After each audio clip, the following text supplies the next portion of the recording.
Et s'il y arrive, il est fort possible qu'Emmanuel Macron lui suce la roue, comme on dit. Attention, qui que vous soyez, attention, cette fréquence est exclusivement réservée aux urgences. Sans blague! Et vous croyez que j'appelle pour commander une pizza? Mais vous savez que vous commencez à m'énerver avec vos questions. Bah, oui, mais... Est-ce que je vous en pose des questions, ouais? Emmanuel Macron va-t-il déconfiner les Français ou Emmanuel Macron va-t-il être déconfiné par les Français? C'est notre très belle problématique du jour. Vous êtes bien sur ERFM, la radio d'égalité et réconciliation, premier site de réinformation de France, et vous écoutez On Nettoie l'info, l'émission de la rédaction du site EER. C'est déjà la 30e fournée d'On Nettoie l'info hebdo. Soyez les bienvenus et surtout, restez chez vous, mais uniquement pour écouter l'émission et pour préparer la révolution. Vive la France, c'est parti! Sur la forme, l'Élysée table sur un discours d'une quinzaine de minutes. La principale annonce, le prolongement du confinement pour une durée encore inconnue. Le président pourrait parler en mois et non plus en semaines. La question de la fermeture des frontières de Schengen jusqu'à l'été pourrait aussi être évoquée. Mais cette décision, prise au niveau européen, ne pourrait pas intervenir avant le 23 avril, date du prochain Conseil européen. Sur l'économie, le président devrait rappeler le soutien de l'État, quoi qu'il en coûte. Pas d'annonce de nationalisation prévue pour l'instant. Ce genre d'annonce pourrait être laissé à Bercy. Alors, je disais en pré-introduction, Emmanuel Macron va-t-il être déconfiné de l'Élysée par les Français? Alors, mais déjà, ça demande précision. Déconfiné, c'est-à-dire destitué. S'il poursuit le confinement ou à partir du déconfinement, et déconfiné, destitué par qui? Par les Français ou par d'autres puissances? Ce sont les problématiques que nous allons aborder aujourd'hui. Parce qu'effectivement, on peut imaginer que le président annonce aux Français ce lundi une prolongation à durée indéterminée du confinement, et dans ce cas que les Français ne le supportent pas et que ce soit les prémices d'une révolution. Bon, c'est une hypothèse, on y reviendra.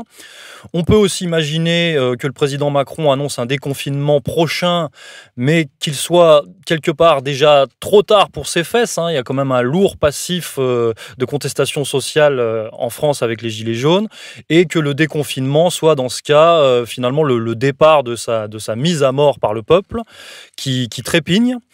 Et troisième hypothèse, on peut aussi déduire des derniers rapports de force politico-médiatiques qu'une potentielle annonce de déconfinement soit très très très mal prise par les réseaux de pouvoir qui ont intérêt, eux, à la poursuite du confinement, et il y en a, et ils sont très puissants, il faut le dire, et que donc ces groupes de pression décident de couper la tête du président, c'est-à-dire tout faire pour le destituer, car il aura contrecarré leur plan. Bref, plusieurs hypothèses. Monsieur Corias, d'après vous, Macron démission, et si oui, poussé dehors, mais par qui? Prenons la première hypothèse. Est-ce que vous pensez, dans le cas d'une prolongation du confinement, que les Français pourraient basculer dans l'insurrection? L'insurrection est un mot fort, et je ne suis pas sûr aujourd'hui, c'est pas un avis personnel, mais c'est assez basé sur des opérations, des informations objectives, que les conditions soient réunies pour une insurrection, c'est-à-dire un renversement violent du gouvernement ou du président. D'abord, démocratiquement, c'est difficile. La Constitution de la Ve République ne le prévoit pas. Le pouvoir présidentiel est très fort et on peut en arriver à une situation, par exemple aujourd'hui, où un président est absolument en minorité, mais continue à gouverner ou à diriger le pays. Et ce qui veut dire quoi? On est en situation quasiment de direction totalitaire ou dictatoriale du pays, puisque le président n'a pas de soutien dans la population. Et aujourd'hui, vu les stratégies, je parle des stratégies parce qu'il n'y en a pas eu qu'une, qui sont mises en œuvre pour faire face à la crise sanitaire, les Français ne comprennent pas ce qui leur arrive, ils ont l'impression d'être punis pour quelque chose qu'ils n'ont pas fait et dont ils ne sont pas responsables. C'est-à-dire, en fait, on le sait, l'incurie depuis des années des pouvoirs néolibéraux qui sont succédés à Matignon et à l'Élysée et qui ont littéralement saboté l'hôpital français, l'hôpital public. Donc les Français sont en colère, mais la colère n'est pas encore suffisante pour une insurrection. Pour une insurrection, il faut que les gens ait peur ou ait faim. On sait que sur les réseaux sociaux ont circulé des informations comme quoi, les journalistes aussi, les ont, même mainstream, les ont diffusées, comme quoi on pouvait éventuellement faire face à une crise alimentaire, c'est-à-dire que les magasins, les supermarchés ne soient pas tout simplement fournis en produits de première nécessité, et ça a fait vraiment peur aux gens. Et là, on peut passer un cap si on en arrive là. Pour l'instant, c'est pas le cas. Les magasins sont pleins, même si les gens font la queue, ils trouvent ce qu'ils veulent à manger. Et je pense que c'est ça la barre ou la limite. Mais en tous les cas, un renversement politique aujourd'hui du président paraît très difficile, que ce soit par le bas ou par la démocratie. Elle ne prévoit pas ça. Et même si aujourd'hui on a des appels à la convergence des luttes, on entend ce mot depuis assez longtemps, ou cette expression, entre les gilets jaunes et les blouses blanches, qui ont une dent de plus en plus acérée contre le pouvoir aujourd'hui néolibéral en place, ça ne suffira peut-être pas à embarquer le peuple entier dans une insurrection ou un soulèvement. Pour ça, il faut des conditions plus dures encore, et je ne les souhaite pas. Sauf que les appels au jour d'après et à une véritable revanche sociale sur les réseaux sociaux peuvent n'être encore que des mots. Macron le sait, c'est pour ça qu'il s'exprime maintenant de plus en plus devant les Français. Il essaie de les calmer avec des mots. Les mots ne suffiront pas, la colère est là, le confinement va durer, et la situation pour lui est un véritable étau, c'est-à-dire que plus le confinement durera, plus la colère sera forte à la sortie, au jour d'après, et si le confinement ne dure pas, comme vous l'avez dit, il y a des forces, par exemple ceux qui agitent l'épouvantail d'une crise sanitaire encore plus dure, avec éventuellement une deuxième vague de coronavirus, etc., vont tout faire. Hein. On le sait, c'est le Big Pharma, entre autres, et les durs au gouvernement à Matignon, ils vont tout faire pour lui mettre la pression et l'empêcher de trouver des solutions, par exemple à l'allemande, plus cohérente, ou à la docteur Raoult, au professeur Raoult. Voilà, donc on a une situation complexe où le pouvoir a montré des stratégies différentes qui se sont entrechoquées et qui se sont empilées. Et du coup, c'est très illisible. Hein. On dit souvent qu'un bruit, c'est quand il y a deux musiques. Et là, les deux musiques, les Français n'arrivent pas à les comprendre. On aurait dû effectivement tester. Avoir des masques, c'est pas le cas. La question est, devra-t-on attendre d'avoir le milliard de masques commandés aux Chinois pour pouvoir se déconfiner par morceaux ou par région? Et en même temps, on a entendu, puisque nous on est l'écoute de tout, on a entendu Philippot qui a dit que les masques seront probablement pas là, même avant fin juin, et ils mettront peut-être même un an à arriver. Donc, je crois que le président est dans une situation plus que cornélienne, un véritable étau. Il a, en gros, c'est la peste ou le choléra, en gros, il a à choisir entre la guillotine et la corde. Mais les choses ne se feront pas forcément dans la violence. Donc vous n'imaginez pas, dans le cas de figure où Macron annoncerait une prolongation du confinement pendant encore 2, 3, 4 mois, vous n'imaginez pas que les Français se révoltent et comment dire, passent outre les recommandations de Big Pharma, par exemple? Mais ils le feront par morceaux. On voit déjà des gens dehors, dans les cités, comme on dit, les gens s'en foutent, même si en fait c'est plutôt bien respecté, en réalité. Donc il faut faire attention là aux amalgames, hein, du genre, les racailles, ils font ce qu'ils veulent. Non, moi je traverse les cités, hein, et dans les cités, c'est très calme, encore plus calme qu'à Paris, où les gens vont faire du jogging le soir. Bref, on n'est pas en Argentine en 2000, au début des années 2000, là où il y a eu des émeutes de la faim, des supermarchés pillés. Là, les gens avaient faim, ils n'avaient plus rien.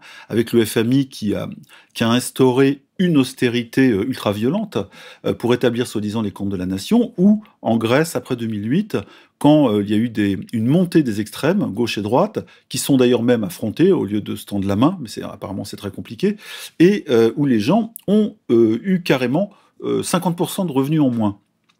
Ils ont eu des baisses de salaire drastiques. Des services publics ont littéralement disparu. Les enfants ne mangeaient plus, n'allaient plus à l'école. Et ce qui peut se produire, en revanche, c'est un effritement justement de ces services publics et de ces conditions de vie, mais toujours de manière graduelle et progressive, qui fait ou qui font qu'il est difficile de réagir de manière violente, parce que ça ne se fait jamais brutalement. Et certains diront que c'est un des moyens du pouvoir de contenir la contestation, justement en allant tout doucement vers des dégradations, et jamais de manière brutale. Ça fait partie de l'arsenal de l'oligarchie, et elle sait très bien l'utiliser. Je ne dis pas que c'est le cas actuellement. On a plutôt l'impression que l'exécutif est à moitié paumé et ne sait pas à quel sein se vouer, alors que aujourd'hui, la polémique s'est déplacée presque du terrain politique au terrain médical, mais la coupure recouvre en fait deux façons de voir les choses qui sont, comme le rappelait Xavier dans son excellente émission de Faits et Documents, le populisme contre le mondialisme. On retrouve cette césure partout. On a un exemple de cet effritement d'ailleurs en Italie, où on se rend compte que la mafia prend de plus en plus de place puisqu'elle pallie aux défections des services publics italiens. Et j'ai envie de formuler cette petite assertion, c'est mafia contre mafia, c'est-à-dire que la mafia finalement fait pour les Italiens ce que la mafia de l'Union européenne n'a pas fait. La mafia a toujours été forte là où l'État était faible. La mafia n'est que le résultat d'un retrait ou d'une absence d'État ou de l'État. Italie du Sud, Sicile, c'est pas un hasard si dans ces régions abandonnées, c'est d'ailleurs pour ça que le mouvement 5 étoiles a eu autant de puissance ces dernières années, c'est que tout simplement l'État a abandonné ces régions pauvres, agricoles ou post-agricoles, et s'intéressait plus au nord, qui était plus riche, plus bourgeois, etc., plus industriel. La mafia est aussi à l'image du pouvoir qu'on voit aujourd'hui, un pouvoir néolibéral, européiste ou mondialiste, qui ne travaille que pour son propre intérêt, qui se sert des gens pour développer son pouvoir, sa puissance, et qui n'a pas en réalité le sens de l'intérêt public, sauf si on sert justement une de ces mafias. Donc la fameuse mafia italienne dont tout le monde parle, que ce soit la Camorra, la 'Ndrangheta ou l'autre, ne sont que presque des petits joueurs par rapport à la mafia européiste, que ce soit Mario Draghi, Macron ou d'autres, qui dirigent l'Europe et qui ont emmené l'Europe, là je parle même pas de l'Union européenne, mais l'Europe, dans une catastrophe à la fois sanitaire, immigrationniste et morale que l'on connaît. Ils sont vraiment à l'origine de tous les problèmes. On ne leur met pas tout sur le dos, parce qu'il y a des problèmes qui sont presque naturels ou démographiques, mais la mafia néolibérale a montré qu'elle ne pouvait pas travailler pour l'intérêt général, et aujourd'hui, ça explose aux yeux de tous. La question est, les Français, comme les Italiens, seront-ils assez conscients politiquement, parce que là, il y a un saut de conscience, quand on souffre, on comprend, seront-ils assez conscients pour déterminer que Macron n'est pas leur ami, et que le véritable fascisme, le 7 mai 2017, n'était pas celui de Marine Le Pen, qui est franchement plus, je dirais, une petite gaulliste qu'autre chose, mais il était plutôt du côté de Macron, avec derrière la banque, les réseaux de pouvoir, comme vous avez dit, et puis ces forces qui ne sont pas ni élues, ni démocratiques. Alors ça nous amène à notre deuxième hypothèse. Imaginons qu'Emmanuel Macron annonce un déconfinement, là, dans les jours qui viennent, dans les semaines qui viennent, mais en tout cas bien plus rapidement que prévu. Est-ce que vous pensez, conformément à ce rapport des renseignements généraux qui redoutent un embrasement contestataire national, est-ce que vous pensez que les Français, chauffés à blanc, décident quand même de faire payer à Macron sa gestion catastrophique de cette crise? Oui, et la question à ce moment-là, est-ce qu'ils attendront 2022 pour ça, ou est-ce que la situation sera trop chaude? Elle est chaude. Évidemment, toutes les contestations ont été gelées et c'était bien un début politique d'ailleurs de cette stratégie, ont été gelées par le confinement, qui est tombé comme un miracle dans la besace de l'exécutif. Mais ça ne pourra pas tenir longtemps. Vous avez parlé tout à l'heure d'un confinement de plusieurs mois. C'est même pas imaginable. C'est-à-dire que les gens vont finir par sortir et comprendre qu'ils ne tomberont pas malades, et donc ils vont se demander à quelle sauce ils ont été intoxiqués. Et ils vont même trouver que le virus gouvernemental est peut-être plus dangereux que le virus du corona, qui lui a fait des morts, mais là encore, on peut se poser la question de combien de morts du corona, combien de morts d'autres pathologies, etc. Là, on rentre dans les détails médicaux.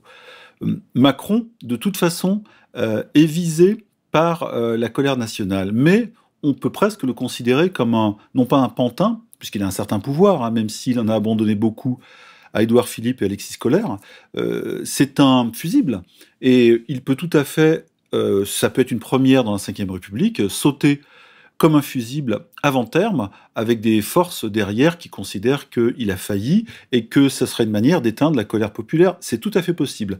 Après, la méthode pour cela elle est complexe, puisque un président ne peut pas être viré, même s'il fait des fautes, et Dieu sait si les présidents en ont fait, ils sont humains. Je ne vois pas comment un putsch pourrait être organisé à l'intérieur. On l'a vu avec des premiers ministres. Hein. Quand en 2014, à l'occasion de la guerre entre Valls et Dieudonné et Soral, le ministre de l'Intérieur, Emmanuel Valls, a été propulsé par le CRIF, hein, parce que c'est ce qui s'est passé en mars au poste de Premier ministre. C'était quasiment un putsch, puisque le fidèle de François Hollande à l'époque, Monsieur Ayrault, a été dégagé. Ayrault avait toute la confiance de Hollande, et par contre Hollande n'avait pas du tout confiance en Valls, et il avait raison, puisque Valls voulait, après Ayrault, prendre la place de Hollande. Sauf que ça devait se faire, je pense, à l'occasion des séquences terroristes, sauf que ça n'a pas fonctionné. Et Valls, on l'a vu, au lieu de devenir président de la République, il est devenu un réprouvé, comme, je crois, Détritus dans Astérix et Obélix.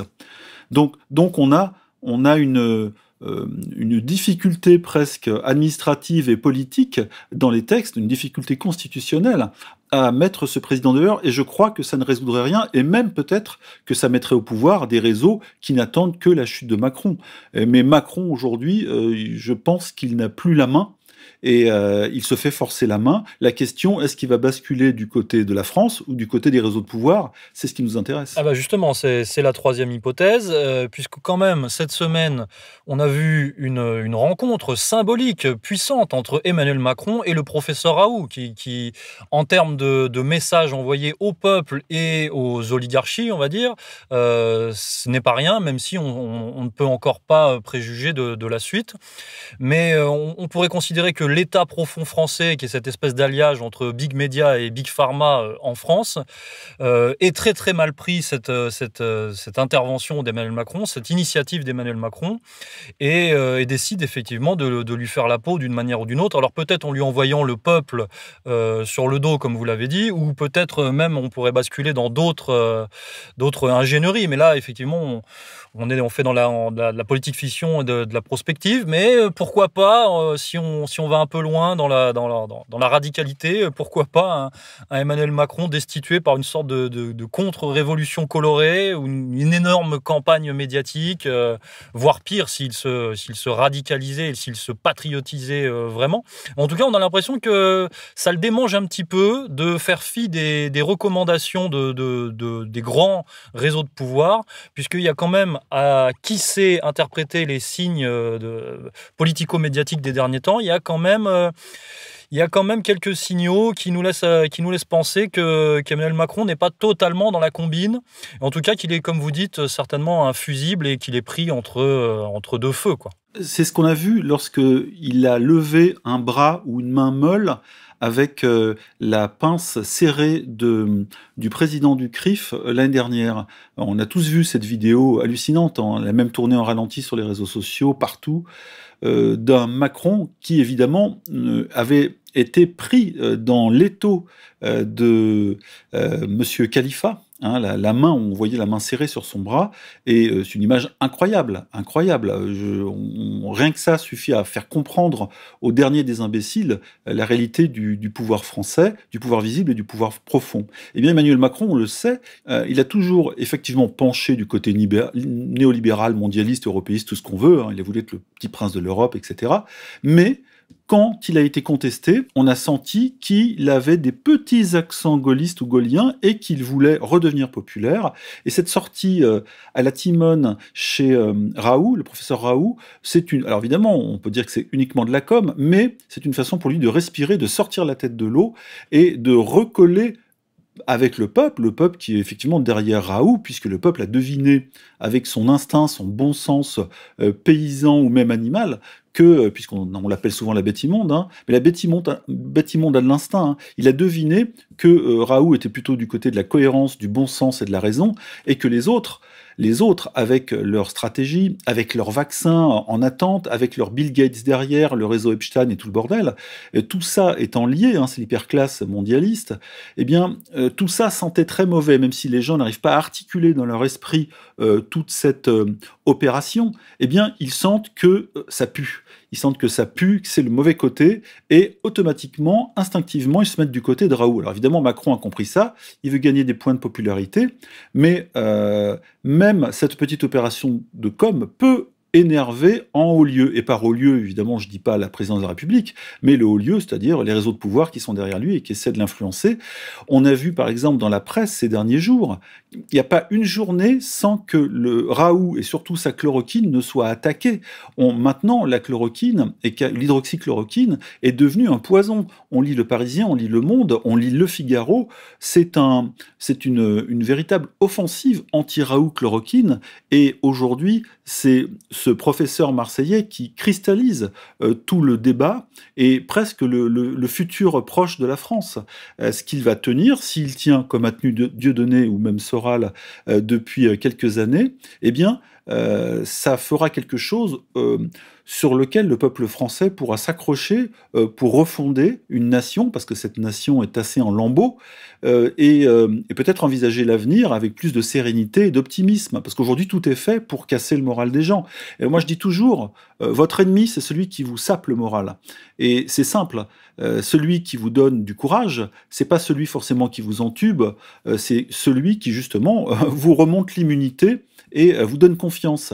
Et c'est avec de la confiance, du courage et du bon sens que on peut envisager les choses avec raison, plutôt que, je dirais, ces stratégies nébuleuses entre le Big Pharma, les Buzyn-Lévy, cette horreur de Karine Lacombe, et puis les journaux mainstream derrière qui enfoncent le clou. Ils sont véritablement dingues, quoi. Ils sont contre les gens, contre les Français, contre la paix civile. Et s'ils continuent, effectivement, ils auront la guerre civile. Mais une guerre civile, non pas du bas contre le bas, comme il l'espérait, mais du bas contre le haut. Parce que ces dernières semaines, on a vraiment vu deux camps se dessiner, avec d'un côté, effectivement, Karine Lacombe, le Conseil scientifique, Martin Hirsch, Attali, Nunez, le préfet l'allemand, et de l'autre côté, effectivement, plutôt un monde incarné par le professeur Raoult, vers lequel a, au moins symboliquement, tendu Emmanuel Macron, ce qui a donc provoqué le courroux de nos amis d'en face, ou de nos ennemis d'en face. Et on a même vu ces dernières semaines dans les médias une petite guerre quasi journalière, même plus à la minute. C'est-à-dire qu'on a même observé Castaner et Édouard Philippe faire des déclarations plutôt positives, allant vers le déconfinement. C'est-à-dire que Castaner avait déclaré « Oui, les Français respectent bien le confinement, ce sont ceux qui le respectent le mieux en Europe », alors que dans le même temps, tous les grands médias nous annonçaient « Les Français ne respectent pas, il faut poursuivre le confinement, ils mettent tout le monde en danger, ils sont irresponsables ». Et Édouard Philippe a préparé aussi les esprits à une sortie du confinement par des petites déclarations, et immédiatement on constatait que sa porte-parole ou une autre personne du gouvernement ou de l'administration le contredisait, un peu comme ce qui se passe avec l'administration Trump, c'est-à-dire que quand Trump dit quelque chose officiellement, dans la minute, un communiqué de la Maison-Blanche va le contredire, quoi. Et on est en France, on a l'impression qu'on est de plus en plus dans cette espèce de dissonance administrative et dans ce bordel médiatique, mais il y a quand même, je pense, des signes, non pas de populisme de la part de l'équipe Macron, mais des signes en tout cas de vouloir un petit peu calmer le jeu. Et j'en ai relevé quelques-uns. Alors il y en a un qui m'a marqué, c'est le limogeage du directeur de l'ARS Grand Est. Est-ce que vous avez vu ça, monsieur Corias ?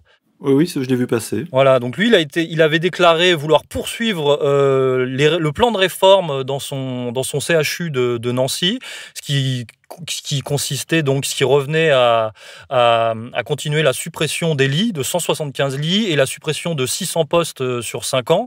Et ces déclarations avaient fait polémique. Eh bien, contre toute attente, le gouvernement Macron l'a limogé. Elle aurait pu le soutenir, elle aurait pu persévérer dans cette optique, mais elle a préféré, le gouvernement Macron, l'équipe Macron a préféré le limoger et se passer de ces gens-là un peu embarrassants. Oui, embarrassant, parce que ce genre de déclaration aujourd'hui, quand le personnel soignant est à feu et à sang, c'est un truc à se prendre un coup de scalpel dans le dos. Franchement, c'est comme un mauvais officier pendant la guerre. Les mauvais officiers ou les officiers sadiques ou médiocres, souvent se prennent une balle dans le dos, et c'est une balle qu'on fait passer pour une balle de l'ennemi. Mais souvent, ils sont éliminés par leurs propres troupes lorsqu'ils sont vraiment trop mauvais ou contre-productifs. Et là, oui, ils sont obligés de nettoyer un peu les fauteurs de guerre, même si Macron a eu ce fameux mot malheureux au départ du confinement en disant « nous sommes en guerre ». Les gens n'ont pas compris contre qui et se sont rendus compte que c'était en guerre contre eux-mêmes. Donc là, ils reviennent en arrière, c'est un rétropédalage, et le populisme, c'est le moyen, ou la déclaration populiste est le moyen par lequel un gouvernement qui allait trop loin dans l'infantilisation et la menace, on l'a vu avec l'Allemand et sa tête de con, avec sa casquette de SS de banlieue, eh bien, le moyen de faire baisser la tension, parce qu'ils savent, je pense, et pas simplement par quelques notes de la DGSI, qu'il y a beaucoup de gens qui sont prêts à tout. Et ceux qui étaient déjà en colère depuis 2 ans, que ce soit dans le personnel soignant, les gilets jaunes, etc., ou même les anti-réformes des retraites, ceux-là vont monter d'un cran. Et les autres qui étaient encore calmes, spectateurs ou passifs, eux passent au degré 1 de la colère. Donc, toutes les colères vont monter d'un cran. La question, c'est les radicalisés d'hier, vont-ils passer à l'action, une action plus dure? C'est probable. Et je ne sais pas si la police de Castaner ou de Nunez aura les moyens de contenir, justement là on parle aussi de contention, de confiner cette colère. Je pense que ça peut leur échapper complètement et on peut entrer dans une situation littéralement chaotique où les gens font ce qu'ils veulent. Par exemple, ne payeront pas leurs impôts, leurs échéances, les crédits ne seront pas payés et d'ailleurs la suspension des remboursements de crédits ou des organismes de crédit qui poursuivaient les gens qui ne les payaient pas, je pense que c'est quelque chose qui va durer et je ne m'attends pas à une guerre fiscale, mais je pense que les remontées d'argent dans les caisses de l'État seront plus difficiles dans les temps qui viennent. Et ça c'est une forme d'insurrection. Voilà, donc en conclusion provisoire, on pourrait dire que la team Macron est entre le marteau et l'enclume, c'est-à-dire entre le populisme et l'État profond.